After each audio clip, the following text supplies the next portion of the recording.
welcome back everyone. I hope you enjoyed part 1 of our discussion on narrative writing. In part 1, we explored the basics about narrative writing along with one interesting example. Let's continue our discussion further. What are the core elements of narrative writing? Narrative writing tells a story, whether fictional or based on real events. It weaves characters, events, and emotions into a coherent, engaging structure that gives the reader a meaningful experience. Let's break down the core elements that every narrative must contain and explore how to use them at an advanced level. So, the very first basic element is the plot. The plot can be called as the engine of the narrative. The plot is the sequence of events that form the story. It's not just what happens, but why it happens, how it unfolds, and what it means. Narrative structure is the invisible skeleton of your story. It's what gives it shape, momentum, and meaning. A well-structured narrative feels alive. It grows, it changes, and also helps to build emotional intensity. Think of structure as more than just a timeline. It's the emotional architecture of your story. There are many approaches to narrative structure, but let's begin with the classical foundation, which is called as the Freytag's pyramid. So, Gustav Freytag, a 19th century German novelist and playwright, analyzed classical and Shakespearean drama and proposed a 5-part model for story structure. This pyramid outlines how stories typically rise in tension, how they reaches to climax, and how they reaches towards their resolution. So, the pyramid includes exposition. Exposition means introduction to the setting, introduction to the characters, and a rise of the conflict. Rising action. Rising action is what builds tension through complications. Climax. The emotional or moral turning point of the story. Falling action shows consequences of the climax. Resolution, which is also called as denouement, it brings emotional closure or final impact. Let's discuss all of them in detail. The first thing is exposition, and exposition is also called as the groundwork, where you laid the foundation of your story. So, where are we? Who are we watching? What kind of story is this? The exposition lays the foundation for everything that follows. It introduces the setting. Setting means the place, location of the story, time in which the story is set, mood, what the story is going to convey, the main characters and their status quo, the central premise or the tone of the narrative, possibly hints of the conflict to come. Rising action, the engine of tension. The normal world begins to fracture. Challenges emerge, choices get harder. This is the longest section in most narratives. It introduces the central conflict and layers of complications. Each event should increase stakes, what's at risk, obstacles, what's in the character's way, character pressure, how are internal or moral dilemmas building. Each scene in the rising action should move the plot forward, should reveal something new about the character, and complicate or deepen the central conflict. Climax, the emotional peak. The story reaches a moment of no return, a decision or event that changes everything. This is not just the most dramatic moment, it's the emotional or moral turning point. The character is forced to make a critical choice or face a consequence that defines their arc.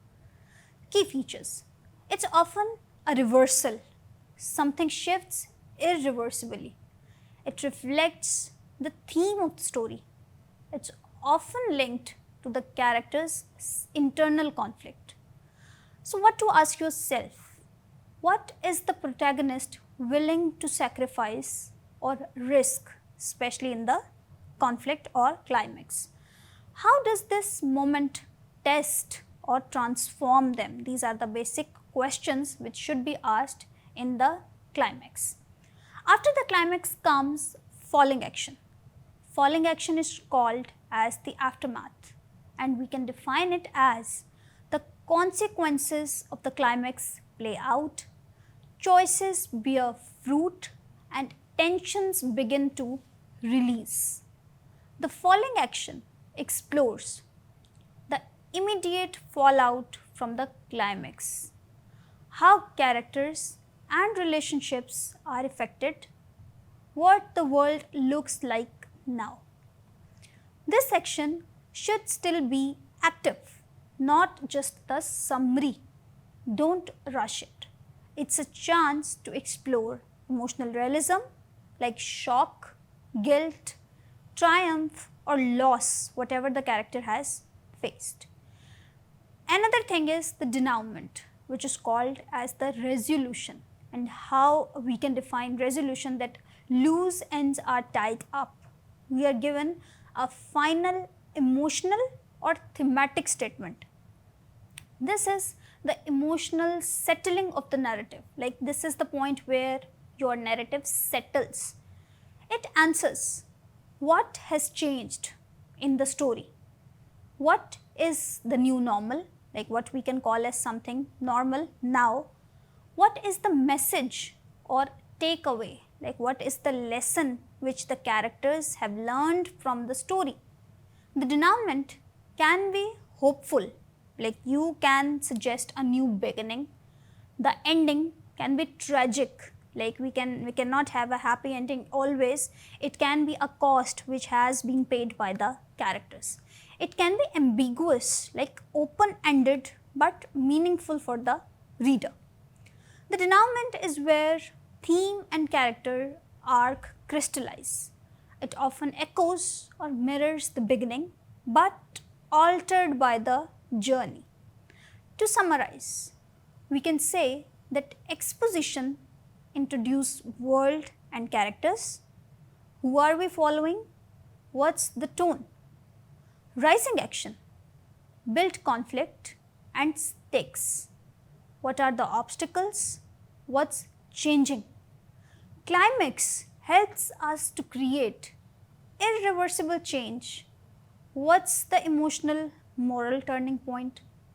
Falling action shows consequences of the journey, whatever had happened in the story. How do choices impact the world or the characters? Denouement deliver thematic closure. What's the final emotional statement? Another important element of the story are the characters. The characters, which can also be called as the soul of the story. They are the main elements which bring life to the story, which give life to the story and the plot. So people don't read stories for what happens. They read for who it happens to and why it matters. Characters are not just vehicles for plot, they are the heart of the narrative meaning. Through characters, we explore human emotion, contradiction, morality, growth, and failure. Characters anchor readers emotionally and provide the lens through which the world of the story is interpreted and felt. A strong character is not defined by traits alone, but by what they want, what resists them, and how they change by the end of the story. So one major kind of character is the protagonist, and protagonist can be defined as the story's driving force. The protagonist is the central character whose goal, need, or internal question shapes the direction of the narrative. They are the emotional focal point of the story. What should be the core qualities of a strong protagonist? First thing is the desire. What do they want?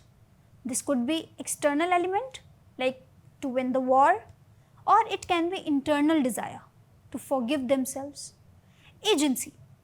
They drive the story through their choices. They not just react. Complexity. They hold contradictions. Brave but afraid of abandonment, moral but selfish. So these are the contradictions which comes within the character of protagonist. Flaws and wounds. Their imperfections make them human and give room for growth. Emotional stakes. They have something deeply personal to lose. That's why they are called as the protagonist. So if we have the protagonist, we have the antagonist as well, which is another important part of the story. So antagonist can be defined as the force of resistance. The antagonist is not necessarily the villain, but the primary source of opposition to the protagonist's goal or his values. It can be a person, a system, or even the protagonist's own internal struggle. So, what can be the types of antagonist? Character antagonist, a rival, an enemy, or a competitor. Internal antagonist, the character's own fear, guilt, or self-sabotage. Societal antagonist, something which comes from the society, like the cultural norms, class structures, systems of oppression. Natural, supernatural antagonist, something that comes from nature, something that comes from supernatural, like disasters, illness, fate, gods, etc. Antagonists should have goals as clear and compelling as the protagonist. Ideally, they challenge the protagonist's core beliefs, not just their physical safety. So there is one thing which we call as the character arc, and the character arc is defined as the journey of transformation, the journey of transformation of the character. The character arc is the emotional or psychological evolution a character undergoes throughout the story. It's the internal narrative that parallels or drives the external plot. So plot is the physical path. Character arc is the emotional transformation the path creates. So we have positive arc. The character grows, overcomes flaws or wounds and transforms. Then we have negative arc.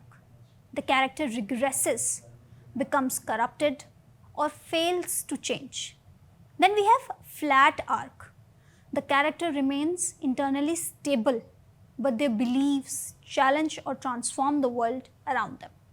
So the role of other characters apart from protagonist and antagonist, how you characterize one person is often shaped by their interactions with others. So there are foil characters, a character who contrasts with the protagonist to highlight traits.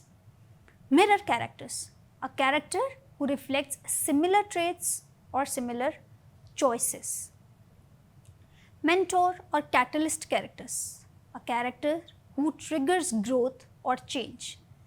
Use of supporting characters to reveal new dimension of your protagonist, especially those the protagonist does not see in themselves. Setting, the world of the story. So setting is defined as not just the background, it is a story. It is where the narrative breathes, the narrative lives, and narrative transform. Too often reduced to time and place, setting is a far more dynamic and layered element of narrative writing.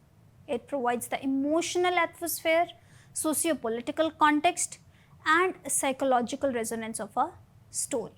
So that's all for today. We will discuss it in the next session. Thank you.